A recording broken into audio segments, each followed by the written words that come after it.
أعوذ بالله من الشيطان الرجيم بسم الله الرحمن الرحيم 10. Sure Yunus Mekke'de nazil bo'lgan 109 oyat. Nayt şefqatlik, mehriban Allah'ın ismi bilan başlayman. Alif Lam Ra. Bu hikmet kitap yani Kur'an ayetleridir.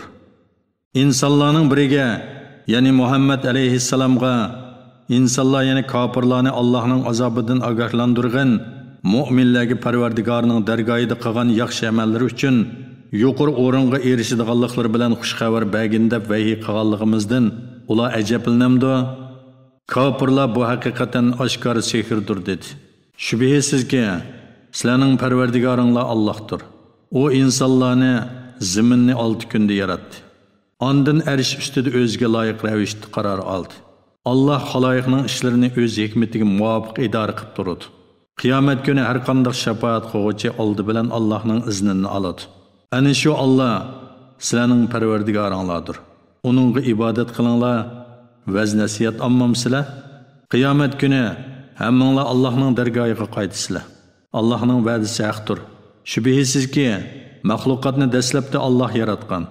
Ularni halok qilgandan keyin qiyomat kuni iymon etganlarni va yaxshi amal qilganlarni odillik bilan mukofotlash uchun qayta tirildiradi.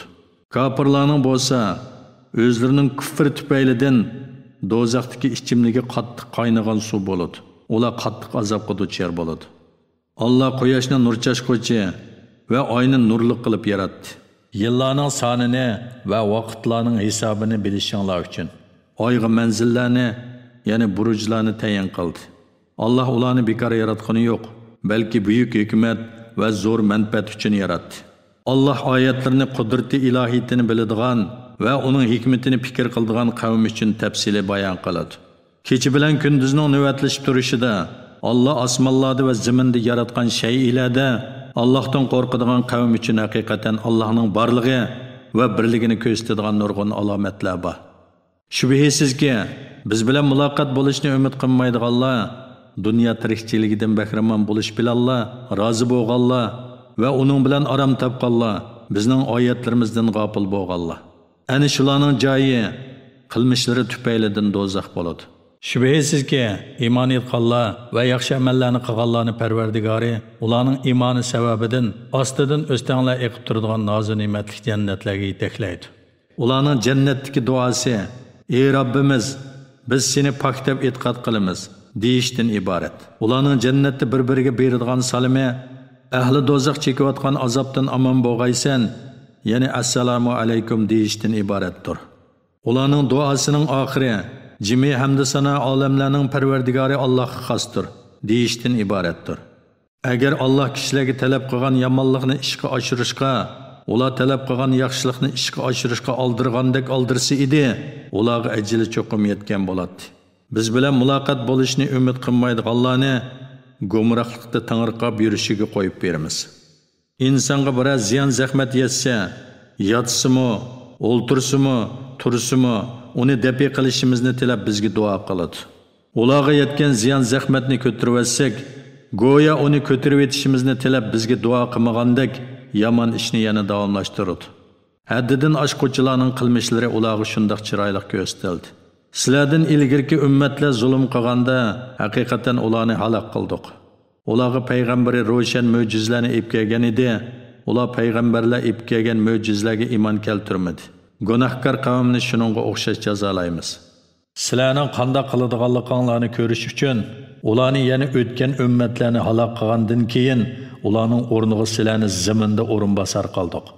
Ularga bizning oyatlarimiz ro'shan tilovat qilinsa, bizga muloqot bo'lishni umid qilmaydiganlar buningdan boshqa bir Qur'onni keltirgan yoki uni o'zgartgan, ya'ni azobga doir oyatni rahmat oyatiga o'zgartib, ilohlarimizni so'kkanning o'rniga madihila haromni halol qil deydi. Men uni o'zimcha o'zgartirmayman. Men faqat menga qilingan vahiyga amal qilaman. Agar men Parvardigorimga osiylik qilsam, albatta buyuk kunning, ya'ni qiyomat kunining azobidan qo'rqaman degan. Agar Alloh iroda qilsa, sizlarga uni ya'ni Qur'onni tilovat qilmas edim. Allohmi uni men orqali sizlarga bildirmas edi. Oranglarda uningdan, ya'ni Qur'on nozil bo'lishdan ilgari uzun zaman turdim. Mo'jiza bo'lgan bu Qur'onning faqat Alloh tarafidan nozil bo'lganligini bilishga aqlinglarni ishlatmamsizlar degan. Allohga yolg'onni chaplagan yoki Allohning oyatlarini inkor qilgan odamdan zolim odam bormi? Gunohkorlar hargiz baxtga erishamaydi. Ular Allohni qo'yib, o'zlariga foyda ziyon yetkazolmaydigan narsaga cho'qinadi. Bular Allohning dargohida bizga shafaat qiluvchilar deyishadi. Ajaba osmonlarda va zaminda bundaq narsa yana Allohning sheriki yoki shafaat qiluvchi bo'lib, uni Alloh bilmay qilib, sizlar Allohga uni aytib beryapsizlar? Allah ularning sherik keltirgan narsalardan pokdir va yuksakdir. İnsanlar aslida bir din, ya'ni haq dinda edi. Keyin ular ixtilof qilishdi. Parvardigoringning oldin ola aytgan so'zi, ya'ni jazolashni qiyomatga qoldirishdan iborat taqdiri bo'lmasa edi, ularning ixtilof qilishgan narsalar ustida ularning orasida albatta hukm chiqariladi. Ular yana ahli Makka nimishqa uningga, ya'ni Muhammad alayhisalomga Parvardigori tarafidan biz talab qilgan mo'jizalardan bir mo'jiz tushirilmadi deydi. Aytqinki, g'ayibni bilish faqat Allohga xos. Mo'jizalarni Alloh keltiradi. Men faqat tabliq qiluvchiman. Sizlar Allohning oramizda hukm chiqarishini kutinglar. Shubhisizki, menmi sizlar bilan shuni kutguchilardanman. Kishilarning beshir kelgan ziyon zahmatni ko'tarayotgandan keyin ularga rahmatimizni tetishsak, ular bizning oyatlarimiz ustida mekr ishlatishga, ya'ni inkor qilishga oldiraydi. Aytqinki, Alloh ularni qilgan mekri uchun eng tez jazolaydi. Shubhisizki, bizning farishtalarimiz mekronglarni yezib turadi. Alloh sizlarni quruqlikda, dengizda safar qildiradi. Sizlar o'ltirgan kema kishilarni elib mayin shamolda mengayotgan, bu shamoldan ular xushallanayotgan chaqda birdil bo'ron chiqib, kema o'riladi. Ular taraf-tarafdan ko'tarilayotgan dengiz to'lqinlari ichida qoladi. Kemidagilar qo'rshivilganligiga, ya'ni halok bo'ladiganligiga jazm qiladi. Cho'qinayotgan narsalarni tashlab qo'yib, "Ey Alloh, agar sen bizni uningdan yana balodan qutuldirsang, biz cho'qim shukr qiluvchilardan bo'lamiz" deb chin ko'ngli bilan duo qiladi. Alloh ularni qizg'andan keyin ular yer yuzida yo'lsizlik bilan buzg'unchilik qiladi. Ey insonlar, buzg'unchiliginglarning gunohi o'zingizlarga bo'ladi. Sizlar bu dunyoning o'tkinchi ne'matlaridan bahramand bo'lasizlar. Buning hasrati oxiratga qoladi. Ondan sizlar bizning dargohimizga qaytsizlar. Sizlarga qilmishinglarni xabar qilamiz. Hayoti dunyoning misoli tez o'zgarishida, ne'matlarning o'tkinchi bo'lishida, kishilarning uning bilan mag'rur bo'lishida, biz osmondan tushirgan yomg'ir suyiga o'xshaydi-ki, uning bilan zaminning insonlar, hayvonlar yeydigan turli o'simliklari o'nib chiqib, bir-biri bilan giralishib ketgan, hatto zamin go'zal tusga kirgan, chiroyli yasangan, zamin egalari uningdan mo'l hosil elishga jazm qilib turgan chaqda, nagahan kechisi yoki kunduzi uningga qazoyimiz yetdi-da, ziroatlarni tunugun, ya'ni ilgari yo'qdek butunlay o'rib tashlagandek qilyaptik. Fikr yurgizdigan qavm uchun oyatlarni mushundaq tafsili bayon qilamiz. Alloh kishilarni omon joyga, ya'ni jannatga chaqirdi va qolgan odamni to'g'ri yo'lga boshlaydi. Yaxshi ish qilganlar jannatga va Allohning jamolini ko'rishga noil bo'ladi. Ularning yuzlarini qoriliq va xorliq qoplamaydi. Ana shular ahli jannat bo'lib, jannatda mangu qolg'uvchilardir. Dunyoda yomon ishlarni qilguvchilar bir yomonlikni qilsa, qilgan yomonligiga o'xshash jazoga uchraydi. Ular xorliqqa duchor bo'ladi. Ularni Allohning azobidan qutuldiruvchi zot bo'lmaydi. Ularning yuzlari go'yo qorong'u kechining parchasi bilan o'ralgandek qarayib ketadi. Ular ahli do'zax bo'lib, do'zaxda mangu qolg'uvchilardir. Shu kun, ya'ni qiyomat kunida mu'minlarni, kofirlarni hammasini yig'imiz. Ondan mushriklarga, sizlar Allohga sherik keltirganlaringlar bilan billa o'rninglarda medirmay turinglar deymiz. Ularning orasini ayiramiz. Ularning sherik keltirganlari aytidi: "Sizlar bizga ibodat qilmagan edinglar, balki nafsi xohishinglarga ibodat qilgan edinglar. Sizlar bilan bizning oramizda guvoh bo'lishga Alloh kifoyiki, sizlarning bizga cho'qinganinglardan biz g'ofil edik." Bu chaqda har odam ilgari qilgan amallar ustida sinaladi. Ya'ni yaxshimi yomonmi, uning natijasini ko'radi. Ular haqiqiy egasi Allohning dargohiga qaytariladi. Ularning shafaat qiladi deb da'vo qilganlari ulardan o'zlarini chetga oladi. Ey Muhammad, mushriklarga aytqinki, sizlarga osmondan yomg'ir yog'dirib, zamindan giyo undirib, kim rizq beradi? Sizlarning anglash va ko'rish qobiliyatinglarni kim boshqaradi? O'lik shaylarni tirik shaylardan kim paydo qiladi? Xaloyiqning ishlarini kim iroda qiladi? Ular bularga javoban Alloh deydi. Aytqinki, Allohdan g'ayriga cho'qinish bilan Allohning azobidan qo'rqmamsizlar? Yuqorqidek cho'ng ishlarni qiluvchi sizlarning haqiqiy parvardigoringlar. Ana shu Allohdir. Haqiqatdan qolsa, gumrohlikdan g'ayri narsa mavjud emas. Nemishqa imondan yuz o'rib gumrohlikka burilib ketisizlar? Parvardigoringlarning Allohga itoat qilishdan bosh tortganlar to'g'risidagi hukmi haqliq bo'ldi. Ular Allohning birligiga, Rasulullohning payg'ambarligiga iymon etmaydi. Ey Muhammad, ularga aytqinki, sizlarning sherik keltirgan narsalaringlarning ichida mavjudotni yo'qdan bor qilib, ondan yo'q qilib, ondan uni asliga keltira oladiganlar bormi? Aytqinki, Allah mavjudotni yo'qdan bor qilib, ondan yo'q qilib, ondan uni asliga keltira oladi. Nemishqa haqdan botil tarafga burilib ketisizlar? Aytqinki, sherik keltirgan narsalaringlarning orasida haq yo'lga yetaklaydiganlar bormi?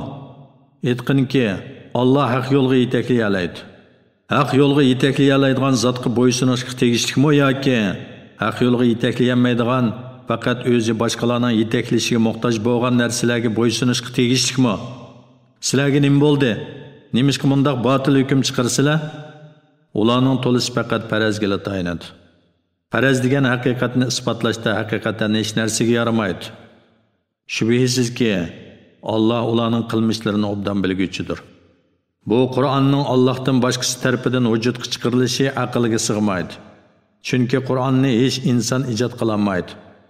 Qur'on ilgari kelgan Tavrat, Injil qatorliq samoviy kitoblarni tasdiq qilguvchidir. Alloh belgilagan ahkomlarni bayon qilguvchidir. Uningda hech shak yo'qdir. O olamlarning Parvardigori tarafidan nozil qilingandir. Ular Qur'onni Muhammad o'zi to'qib chiqqan deyishamdi. Aytqanki, agar bu so'zinglarda rostchil bo'lsanglar, Allohdan boshqa yordamga chaqira oladiganlik kishilarni chaqirib, Qur'onga o'xshash biror so'rini keltirib beqinglar. Undaq emas. Ular Qur'onning ma'nosini to'liq tushunmay va haqiqatiga texi aqli yetmay turib, uni inkor qilishdi. Ulardan burun o'tgan ummatlarmi o'zlarining payg'ambarlarini mushularga o'xshash yolg'onga chiqargan edi. Zolimlarning oqibatining qanday bo'lganligiga qarab baqqan. Ularning ichida Qur'onga ishonadiganlar bor, ishonmaydiganlarmi bor. Parvardigoring buzg'unchilarni hammadan obdan biladi. Agar ular seni yolg'onchi qilishda ching tursa, mening qilgan amalim o'zim uchundir, sizlarning qilgan amalinglarmi o'zinglar uchundir. Mening qilgan amalimdan sizlar ado judosizlar, sizlarning qilmishinglardan men mu ado judaman. Ya'ni birov boshqa birovning qilgan gunohlariga javobgar emas degan. Ularning ichida sen quloq soladiganlar bor. Sen gazlarga anglata olamsan? Ular aqlni ishlatmaydigan tursa, ularning ichida sana qaraydiganlar bor. Ya'ni payg'ambarlikning aniq alomatlarini bayqaydiganlar bor. Lekin ular bayqaganliklaridan foydalanmaganliklari uchun ko'rdir. Sen ko'rlarni hidoyat qila olamsan? Ular haqiqatni ko'rmaydigan tursa, shubhisizki, Allah insonlarga qilchi zulm qilmaydi. Lekin insonlar kufri va gunoh orqali o'zlariga o'zlari zulm qiladi. Qiyomat kuni Allah ularni hisob elish uchun yig'adi. Ularga dunyoda turgan muddati kunduzda ozgina vaqt turgandek qisqa bilinadi. Ular o'zaro tanishadi. O'zlarining Allohga muloqot bo'lishini, ya'ni o'lgandan keyin tirilishini inkor qilganlar cho'qim ziyon tortadi. Ular to'g'ri yo'l topmadi. Ularga biz va'da qilingan azobning bir qismini sana ko'rsatamiz. Toki uningdan ilgari seni qabzroq qilamiz. Ular bizning dargohimizga qaytadi. Mayli baldir bo'lsin, mayli keyin bo'lsin, ularni cho'qim jazolaymiz. Ondan Alloh ularning qilmishlariga guvoh bo'ladi. O'tgan ummatlarning har biriga payg'ambar avatilgan. Qiyomat kuni ularning payg'ambari kelganda, ularning orasida odillik bilan hukm chiqariladi. Ularga zulm qilinmaydi. Ular agar sizlar rostchil bo'lsanglar, bu va'da qachon ishga oshiriladi deydi. Aytqinki, Alloh xohlamaslar, men o'zimdan ziyonni dafi qilishga, foyda qozonishga qodir emasman. Har ummatning halok bo'ladigan ma'lum vaqti bo'ladi. Shu vaqt yetib kelganda, ular birdammi kechiktirilmaydi birdammo ilgari surilmaydi. Aytqinki, aytinglarchi, agar Allohning azobi sizlarga kechisi yoki kunduzi kelsa, buningdan sizlarga nima foyda? Gunohkorlar azobdan qaysi narsaga oldiraydi? Allohning azobi yuz berganda, ondan uningga ishondinglarmi? Endi aytgan iymoninglar foydasizdir. Uningdan ilgari masxir qilish bilan azobning tezroq tushishini talab qilatdinglar. Ondan keyin o'zlariga zulm qilganlarga mangulik azobni tetinglar, sizlarga faqat qilmishinglarning jazosi beriladi deyildi. Ular sendan u ya'ni va'da qilingan azob o'lgandan keyin tirilish rasmo deb so'raydi. Sen ha, Parvardigorim bilan qasamki, u albatta rostdir, sizlar qochib qutulolmaysizlar degan. Agar har bir zulm qilgan odam zimindagi hamma narsaga ega bo'ladigan bo'lsa, Allohning azobidan qutulish uchun albatta uning hammasini fidya qilib berib o'tadi. Ular azobni ko'rgan chaqda nadomatini yoshirin tutadi. Ularning yana xaloyiqning orasida odillik bilan hukm chiqariladi. Ularga zulm qilinmaydi. Rastilla osmonlardagi va zimindagi barliq narsalar Allohning mulkidir. Rastilla Allohning va'dasi haqdir. Lekin ular yana insonlarning to'lisi buni bilmaydi. Allah o'likni tirildiradi, tirikni o'ltiradi. Sizlar Allohning dargohiga qaytisizlar. Ey insonlar, sizlarga Parvardigoringlar tarafidan nasihat bo'lgan, dilinglardagi dardga shifo bo'lgan, mu'minlarga hidoyat va rahmat bo'lgan Qur'on keldi. Aytqinki, ular Allohning fazli va rahmatidan xushal bo'lsin. Bu ularning yiqqan dunyo mollaridan yaxshidir. Aytqinki, aytib yiqinglarcha, sizlarga Alloh tushirgan rizqdan ba'zisini harom, ba'zisini halol qildinglar. Allah sizlarga bunday qilishga izni berdimi yoki Allohga yolg'onni chaplamsizlar? Allohga yolg'onni chaplaydiganlar qiyomat kuni qanday o'ylaydi? Ya'ni jazoga tortilmaymiz deb o'ylamdi? Shubhisizki, Allah insonlarga marhamatlidir. Chunki ularga bo'ladigan azobni kechiktirdi. Lekin kishilarning to'lisi Allohning ne'matlariga shukr qilmaydi. Sen qaysi holatda bo'lgan, Qur'ondan qaysi narsani o'qigan, sizlar qaysi bir ishni qilinglar, uning bilan bo'layotgan vaqtinglarda hamon biz sizlarni ko'zitib turamiz. Osmon zimindagi zarrachaqliq narsa va uningdan kichik yoki cho'ng narsa bo'lsin, hech qaysi Allohning bilishidan chetda qolmaydi. Ularning hammasi lavhul mahfuzda xotirlangandir. Rastilla Allohning do'stlariga oxiratda Allohning azobidan qo'rqish yo'qdir. Ular g'am andish qilmaydi. Ular iymon etgan va taqvodorlik qilganlardir. Ularga dunyo va oxiratda xush xabar beriladi. Ya'ni dunyoda jon uzish vaqtida Allohning roziligi va rahmatiga erishadiganligi bilan oxiratda nozu ne'matli jannatga kiradiganligi bilan xush xabar beriladi. Alloh va'dasiga xiloflik qilmaydi. Ana shu katta baxtdir. Ey Muhammad, ularning so'zi seni qayg'uga solmasin. Bütün kuch-quvvat Allohga mansub. Allah sana madadkordir. Allah ularning so'zlarini anglab turg'uchidir, amallarini bilib turg'uchidir. Rastilla osmonlardagi va zimindagi hamma narsa Allohningdir. Allohdan boshqaga butlarga cho'qinadiganlar faqat yo'qolan farazgala tayinadi, ular faqat jo'ylaydi. Ey insonlar, aram ilishinglar uchun Allah sizlarga kechini yaratdi. Narsalarni ko'rishinglar uchun kunduzni yaratdi. İbret quluqi bilan anglaydigan qavm uchun buningdan nurg'un alomatlar bor.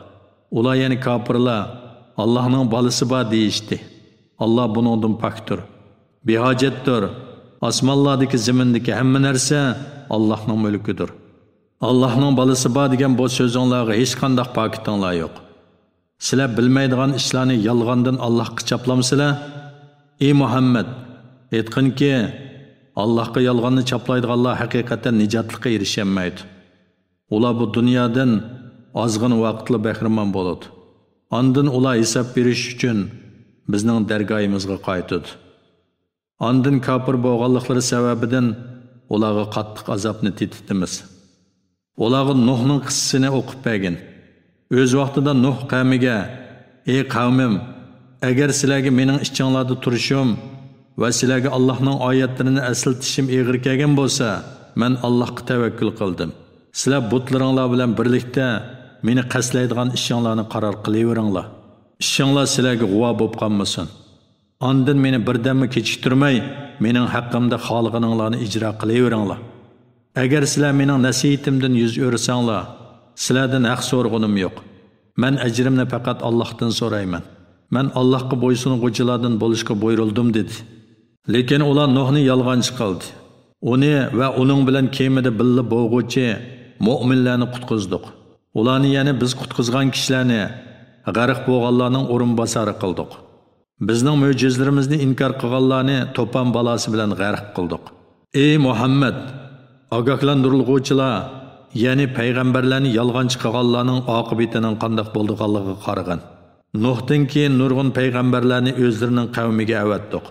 Qavmiga ular ro'shan mo'jizlar bilan keldi. Ular yana payg'ambar kelishdan ilgari inkor qilishgan narsaga iymon etishmadi. Kufrda haddidan oshquvchilarning dillarini ana shunday pechatlaymiz. Ulardan keyin Musa bilan Harunni Fir'avnga va uning qavmining cho'nlariga nurg'un mo'jizlar bilan avatdik. Ular iymon etishdan bo'yin tovliq qildi. Ular gunohkor qavm edi. Ularga biz tarafdan haqiqat kelgan chaqda, ular bu haqiqatan ro'shan sehrdir dedi. Musa sizlarga haqiqat kelsa, uni sehr demsizlar? Ajaba bu sehrmi? Sehrgarlar muvaffaqiyat qozonolmaydi dedi.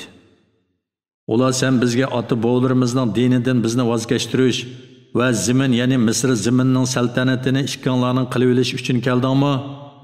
Biz ishkonlarga ishonmaymiz dedi. Fir'avn mening oldimga barliq usta sehrgarlarni elib kelinglar dedi. Sehrgarlar yetib kelganda Musa ularga og'amchi va aslilaringlardan tashlamoqchi bo'lganlarni tashlanglar dedi. Ular tashlaganda Musa sizlarning ko'rsatganinglar sehrdir. Alloh cho'qim uni barbod qiladi. Allah buzg'unchilarning ishini albatta tuzimaydi dedi. Gunohkorlar yoqtirmagan taqdirdimi Allah paketlar orqali haqiqatni isbotlaydi. Musaga faqat o'z qavmidan, ya'ni Bani Isroilning avlodidan ozg'inisi Fir'avn va uning qavmining cho'nlarining ziyonkashlik qilishidan qo'rqqan holda iymon etdi. Fir'avn ziminda, ya'ni Misr ziminda shak shubhasiz mutakabbirdir. U albatta haddidan oshquvchilardandir. Musa, ey qavmim, agar Allohga iymon etgan bo'lsanglar, Allohga bo'ysungan bo'lsanglar, uningga tavakkul qilinglar dedi. Ular aytdi: Allohga tavakkul qildik, Parvardigorimiz zolim qavmni bizga ziyonkashlik qilish imkoniyatiga ega qilmagan. Bizni rahmating bilan zolim qavmdan qutuldirgin. Biz Musa bilan uning qarindishiga qavminglar uchun Misrda uy yasanglar. Uylaringlarni namoz o'qiydigan joy qilinglar. Namoz o'qinglar, mu'minlarga dushmanlar ustidan g'alaba qiladiganligi bilan xush xabar beringlar deb vahiy qildik. Musa aytdi: Ey Parvardigorimiz, Fir'avnga va uning qavmining cho'nlariga hayoti dunyoda zinnat buyumlarini, turli mol-mulklarni berding. Ey Parvardigorimiz, ular buning bilan kishilarni ozdirdi. Ularning mol-mulkini yo'q qilgin. Ularning dillarini qattiq qilgin. Ular qattiq azobni ko'rmoqchi iymon etmaydi. Allah aytdi: Ikkinglarning duosi ijobat qilindi. Da'vatinglarni davomlashtiringlar, nadonlarning yo'liga ergashmanglar. Biz Isroil avlodini dengizdan o'tkazib o'tdik. Ularni Fir'avn va uning askarlari zulm va zo'ravonlik qilish yuzasidan qo'g'ladi. Fir'avn g'arq bo'ladigan vaqtda iymon etdimki, Isroil avlodi iymon etgan ilohdan g'ayri iloh yo'q. Men musulmonlardanman dedi. Uningga deyildiki, hayotdan umid uzilganda, "Endi iymon etamsan?" Ilgari Allohga osiylik qilgan va buzg'unchilardan bo'lgan eding. Sendan keyingilarga ibrat bo'lishing uchun bugun sening jasadingni qutqizimiz. Nurg'un kishilar shak shubhisizki bizning oyatlarimizdan g'ofildir. Shubhisizki biz Isroil avlodini ularning dushmanlarini halok qilgandan keyin yaxshi joyga o'rlashtirdik. Ularni pak narsalar bilan rizqlantirdik. Ularga ilm, ya'ni Allohning hukmini ichiga olgan Tavrat kelgandan keyin ular din ishida ixtilof qilishdi. Parvardigoring qiyomat kuni ular ixtilof qilishgan narsalar ustida ularning orasida albatta hukm chiqariladi. Mobodo sen sana biz nozil qilgan kitobdan shaklanadigan bo'lsang, sendan ilgari kitob o'qiganlar, ya'ni Tavrat bilan Injil nozil qilingan Yahudi va Nasaralardan so'rab boqqan. Shubhisizki Sana Parvardigarın tarafidan haq Qur'on keldi. Sen hergiz shak qilguvchilardan bo'lmagan. Sen hergiz Allohning oyatlarini inkor qilguvchilardan bo'lmagan. Undaq bo'lsang, ziyon tortquvchilardan bo'lib qolasan. Shubhisizki Parvardigarning la'natiga tegishli bo'lganlar iymon etmaydi. Ularga butun mo'jizalar ko'rsatilgan taqdirdami, qattiq azobni ko'rmagicha iymon etmaydi. Halok bo'lgan shahar aholilari ichida Yunus qavmidan boshqasiga azobning alomatini ko'rib etgan iymonning foydasi bo'lgani yo'q. Yunus qavmi iymon etganda dunyo hayotida rasvo qiladigan azobni ularning ustidan ko'tarib o'tdik. Ularni ma'lum vaqtgacha, ya'ni ajal yetganga qadar dunyodagi shaylardan bahramon qildik. Agar Parvardigoring xolisi edi, albatta yer yuzidagi kishilarning hammasi iymon etadi. Sen kishilarni musulmon bo'lishga majburlamsan, har qanday kishi faqat Allohning irodasi bo'lgandila ondan iymon etadi. Allohning oyatlari ustida fikr yurgizmaydiganlarni Alloh azobga giribdor qiladi. Aytqinki, osmonlardagi va zamindagi narsalarni ko'zlanglar. Mo'jizalar va ogohlantiruvchilarning, ya'ni payg'ambarlarning iymon etmaydigan qavmga foydasi olmaydi. Ular faqat o'zlaridan burun o'tganlarga kelgan kunlarning, ya'ni azobning o'zlariga kelishini kutadi. Ey Muhammad, ularga aytqinki, sizlar zulmning oqibatini kutinglar. Men mu sizlar bilan birlikda haqiqatan sizlarning halok bo'lishinglarni kutguvchiman. Ondan keyin payg'ambarlarimizni, mu'minlarni azobdan qutqizdik. Mu'minlarni qutqizishga mushundaq mas'ul bo'lamiz. Ey Muhammad, qavmingning mushriklarga aytqinki, ey insonlar, agar sizlar mening dinimdan gumonlanadigan bo'lsanglar, sizlarning ilohni qo'yib cho'qinayotgan butlaringlarga men cho'qinmayman. Lekin men sizlarni qabzruh qiladigan Allohga ibodat qilaman. Men mu'minlardan bo'lishga buyurildim. Yana menga botil dinlardan burilib, to'g'ri dinga yuzlangan mushriklardan bo'lmagan. Allohni qo'yib sana foyda ziyon yetkazolmaydigan narsalarga ibodat qilmagan. Agar ularga ibodat qilsang, cho'qim o'zingga zulm qiluvchilardan bo'lasan. Agar Alloh sana biroz ziyon zahmat yetkazishni iroda qilsa, yolg'iz Allohdan boshqa uni dafi qiluvchi bo'lmaydi. Agar Alloh sana biroz yaxshilikni iroda qilsa, Allohning fazilini qaytaruvchi bo'lmaydi. Alloh fazilini bandalardan xohlagan bandaga yetkazadi. Alloh bandalarining gunohini mag'firat qiluvchidir. Ularga mehribondir deyildi. Ey Muhammad, aytqinki, ey insonlar, sizlarga Parvardigoringlar tarafidan haq din keldi. Kimki hidoyat topadi ekan, o'zining foydasi uchun hidoyat topgan bo'ladi. Kimki ozidi ekan, o'zining ziyni uchun ozgan bo'ladi. Men sizlarga homiy emasman. Ey Muhammad, sana nozil qilingan vahiyga ergashgin. Allah sen bilan ularning orasida hukm chiqarg'icha dinga da'vat qilish yo'lidagi mushaqqatlarga chidag'in. Allah eng haqqoniy hukm chiqarg'uvchidir.